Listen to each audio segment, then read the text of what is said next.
Hey everybody, welcome back to my channel. In today's video, we are going to be canning some pie filling. So we are expecting 100 pounds of tart cherries. So I'm going to be doing a bunch of pie filling and probably canning some just whole cherries.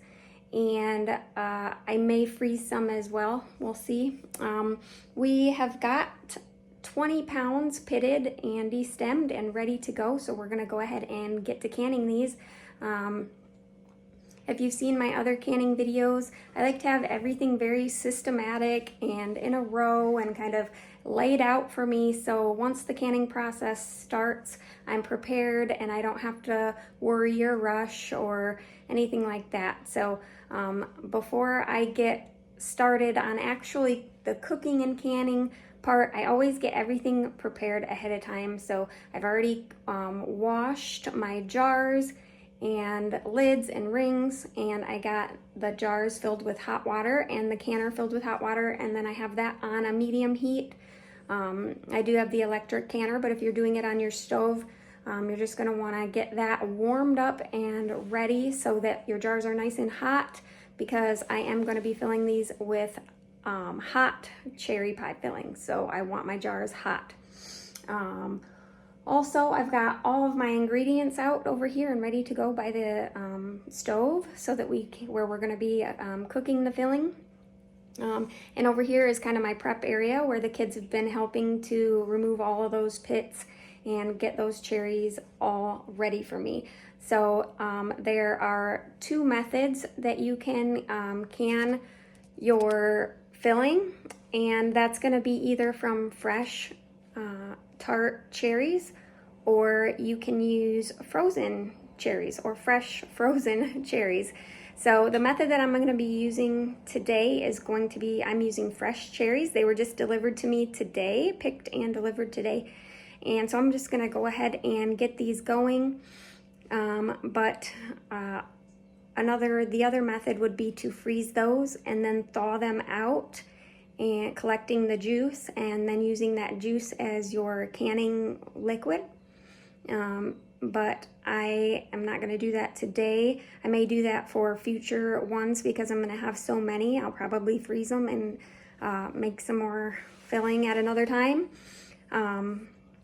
But I'm going to go ahead and do that with these fresh cherries today. Now, as the kids have pitted them for me, I've had them in a strainer over a bowl, and I've been collecting the liquid that's come off of them. So I am going to use that as part of my canning liquid, although I definitely won't have enough, so I will be adding water. But I will explain everything as we go. And forgive me for the kitchen. We are in remodeling phase here in the kitchen, so the walls aren't finished, the backsplash isn't finished, and stuff like that. So sorry about that, but it is what it is. So we're gonna go ahead and get started. I've got all of my cherries pitted and waiting for me, so I'm gonna go ahead and get some water boiling in a large pot, and I'm gonna cycle those through in as big a batches as I can. Dipping them into the cold water. We're just going to blanch them, so we're going to put them into the hot boiling water and let them sit in there for about a minute, and then we'll strain them out and keep them warm, set aside until we get our pie filling ready to go. So let's go ahead and get that water boiling. All right, so I just have a big pot of water here, and I'm gonna go ahead and turn the stove on the highest heat and get that water cooking. I'm gonna be making the pie filling here in my, this is my Presto pressure cooker. I just needed a really big pot to fit all the cherries and stuff in. This one's not quite big enough to do a whole 7 quarts in of pie filling, so I'm just gonna use this. It works really well.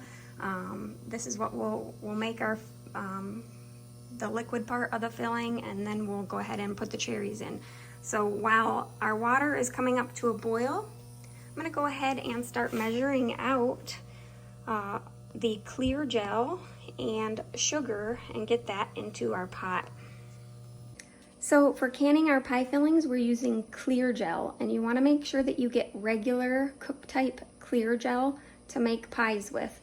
There's a lot of different thickeners out there, such as cornstarch, which typically is not, it's not used for canning because once you heat it up in the canning process, when you can your pie or when you cook your pie, you can lose that thickness and then you'll have kind of a watery, not so appetizing pie. So we use a regular cook type clear gel. There's also instant clear gel, and you don't want to use that. It's not suitable for canning. There's also stuff like PermaFlow and ThermaFlow and things of that nature, which you can look into if they are suitable for canning or not. Some people use different things for just freezing and stuff of that nature. So go ahead and just get yourself some cook type clear gel. That's what we're going to be using today. And then I'm going to be using raw sugar. You can use whatever granulated sugar that you have. I only have the raw sugar, so it's quite large crystals and it's very brown. So my mixture, when I mix mine, is going to look a very milky brown color because the clear gel, it's this white powder here behind me. When you first put it in your water, it's a very kind of milky, opaque color. And then because my sugar has got so much molasses in it, it's quite brown. And so it kind of will be a light brown, milky color.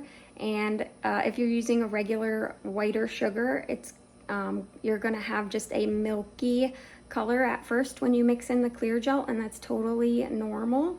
And that's what we're going for. So I'm going to go ahead and get the clear gel measured out and the sugar measured out. We want them in our pot first, no heat. You don't want to add heat to your clear gel until it is completely dissolved in your cold water. All right, you guys, I also wanted to mention that I am getting the recipe for this out of a couple of my canning books. If you guys want to refer to those books, that would be good.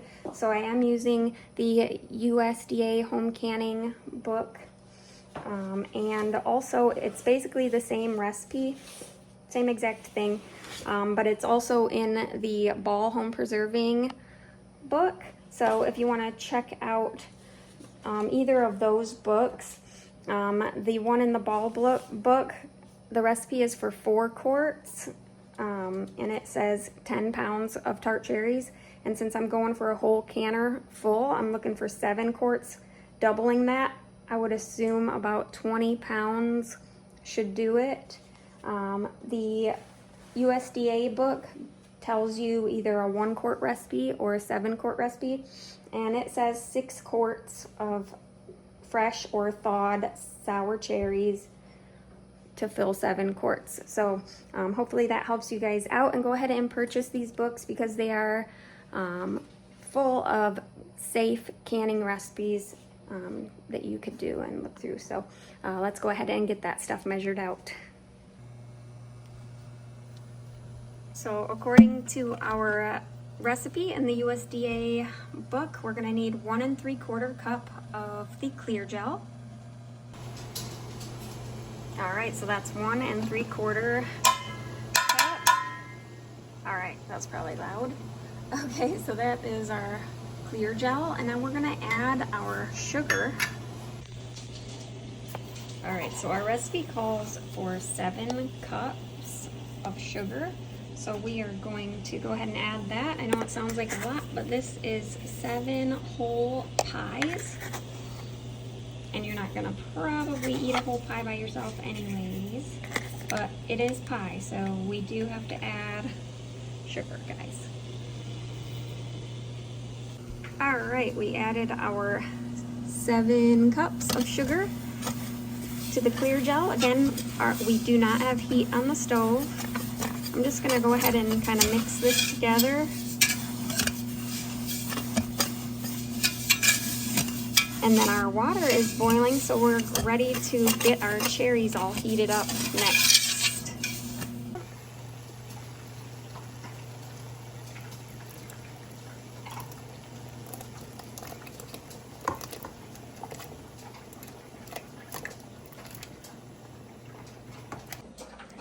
All All right, you guys, so we put our first batch of cherries into the boiling water, and we're gonna boil those for 1 minute.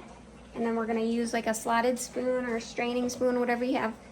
And we're gonna put them back into the bowls that we had them in. We've got a few bowls here. And I'm gonna just strain it out with a spoon, and then I'll let them sit there in that hot water to keep warm while we prepare our gel filling mixture. Now remember, this is just our clear gel and sugar still. And once I'm not distracted by the cherries anymore, we'll go ahead and start getting that going. Now, you can make it a little bit faster if you have a helper. All right, that's been 1 minute, so I'm gonna strain these out. If you have somebody helping you, you could definitely go ahead and start your filling now, because you'll be stirring that for quite a while. So if you have somebody to tend to that while you tend to that, that'd be great. The dogs are eating their dinner now, so their bowls are sliding all over the floor, making a bunch of noise.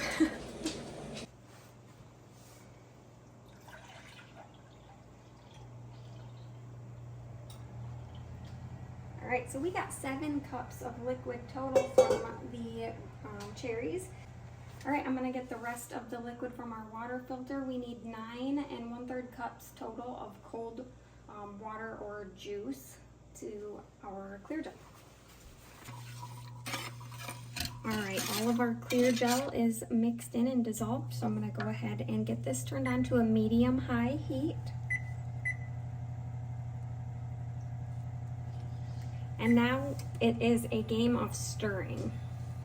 All right, so now we are just going to be stirring for a really long time. I like to use my whisk, especially since my sugar is raw sugar.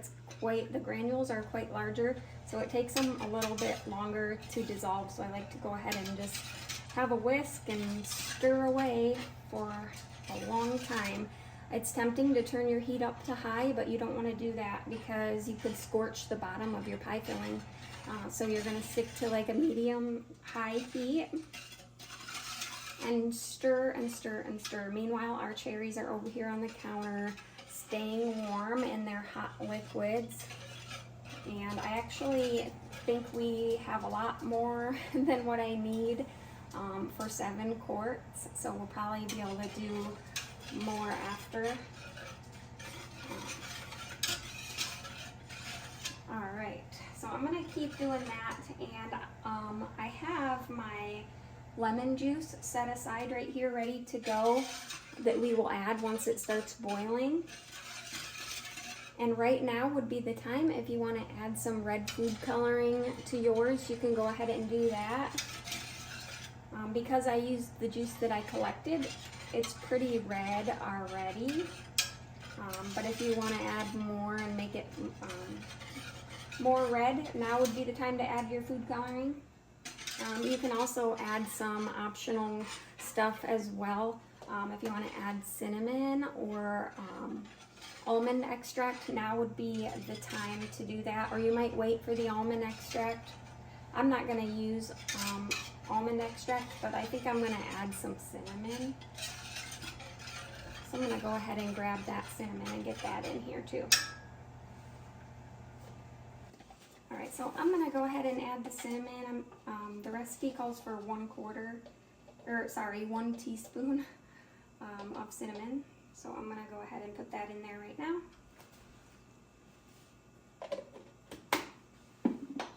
And then we get back to stirring.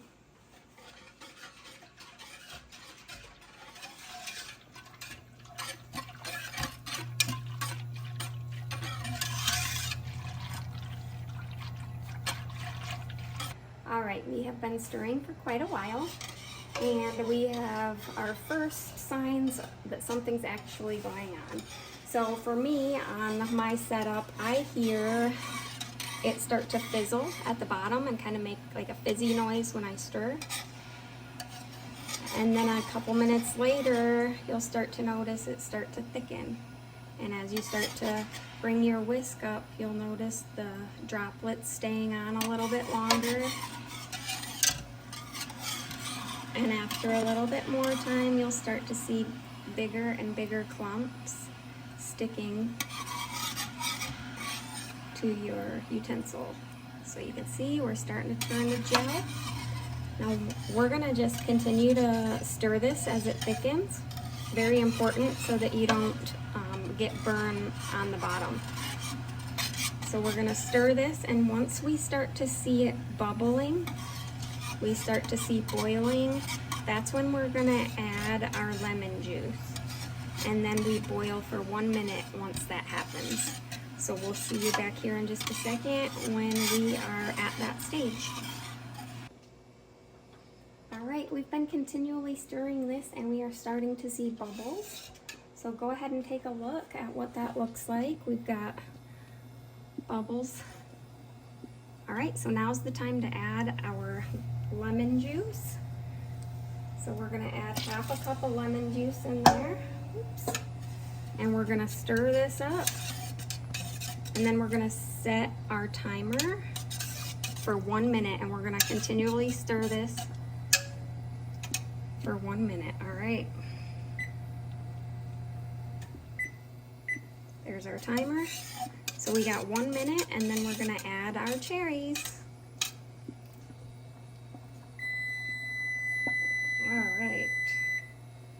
All right, so we're gonna turn the heat off, and we're gonna get our 6 quarts of cherries. All right, and before I put them in there, I'm gonna go ahead and strain them. All right, so these have a lot of liquid from the boiling process, so I'm gonna go ahead and pour them into my strainer here to get that liquid off. I don't want to add that to the filling. There we go. A little bit at a time. It's very heavy. Okay.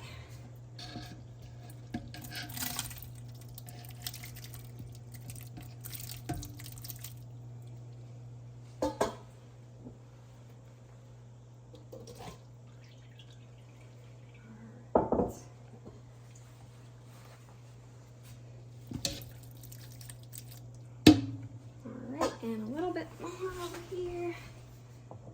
Grab this.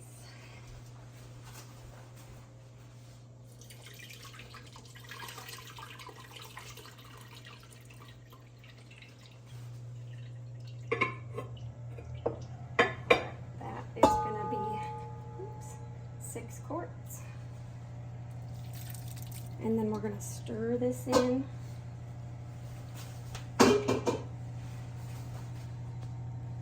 Where'd I put my spoon?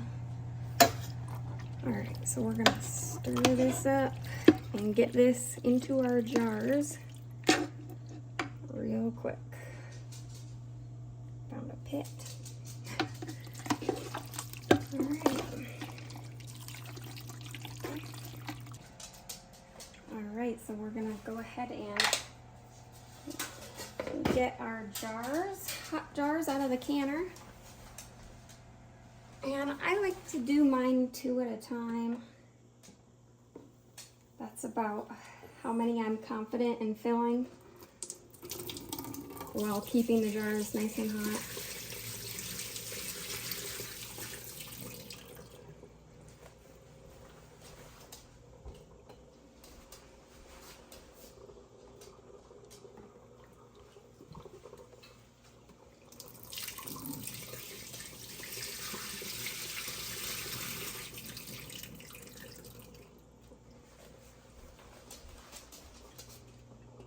Alright, so we'll put our funnel on here, and we're just going to fill up these jars. Now your mixture is going to expand during the canning process, so it's very important that you leave enough head space. It calls for 1 inch of head space, but it really wouldn't even hurt if you did 1.5 inches, because sometimes it is right to the top. So an inch is about right here at the rim. And like I said, I like to even go a little less than that. Oops. Trying to go fast, so I'm making a mess. But in general, it's a pretty clean process. It's not too bad. So we're gonna use our tool here to get out any air bubbles that could be trapped down there. And you can see this is 1 inch of head space, and I've got a little bit extra. I'm not pushing it too much. And then we're gonna take, I've got a clean towel here, and this is white vinegar. And I'm gonna use that to clean the rim of the jar. And since I spilled a little bit down the side, I'm gonna make sure I don't have any sticky mess on the jar outside.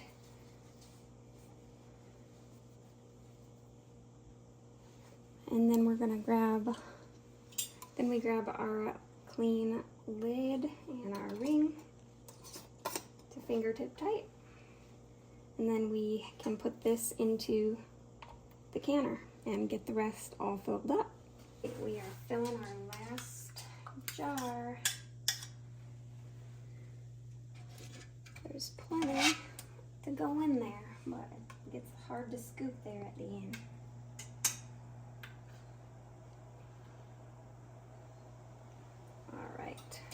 So we got a little bit left. We'll put that in a pint jar and set it aside.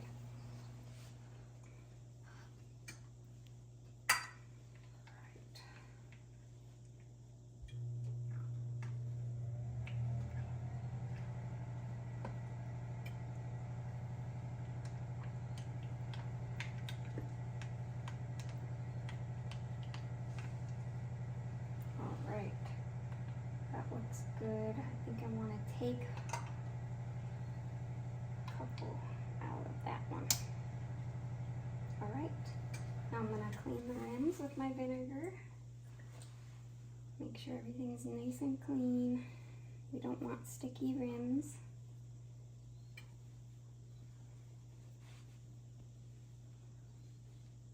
I like to use a whole towel when I'm wiping the rims. That way I can get a new clean spot every time I wipe. All right.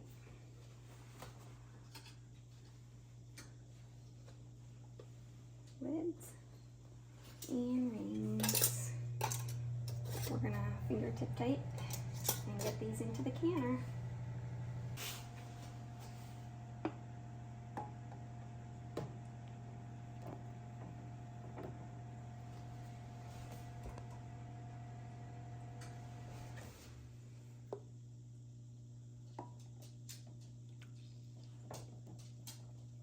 All right, so we are ready to begin the canning process. I'm gonna go ahead and turn my dial to canning. You will turn yours to medium high if you are on the stove, and make sure that you have headspace, at least 1 inch of water over the top of your jars. That typically means for me with quart jars is gonna be at the max fill line on my canner. And then my canner has this little contraption that just sits on top of the jars to help with splashing and stuff like that. And I'm gonna put my lid on and we're gonna wait.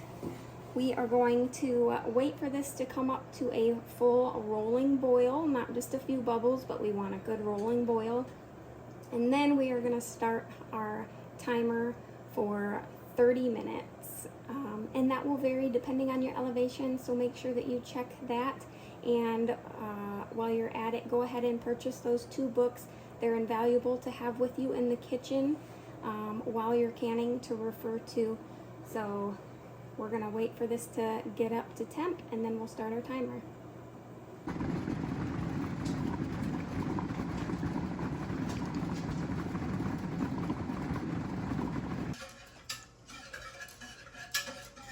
All right, right, our time is over. So we went ahead and removed the lid, and we've been letting them sit in the canner here for about 10 minutes now, and we're ready to take them out.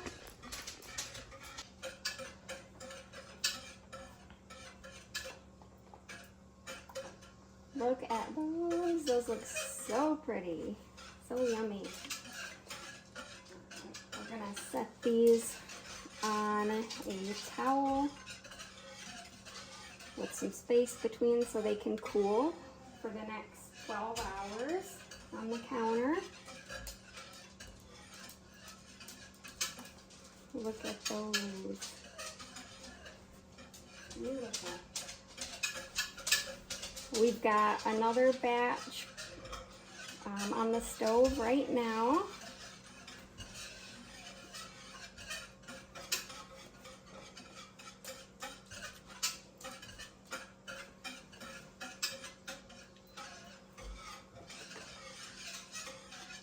So we're gonna go ahead and get some new jars in the canner and get them hot.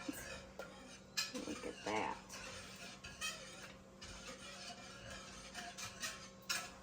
All right, so when I have multiple batches going in one day, I like to heat my jars just in the hottest water that I can get out of my tap, which is, I don't know, 125 degrees or something maybe.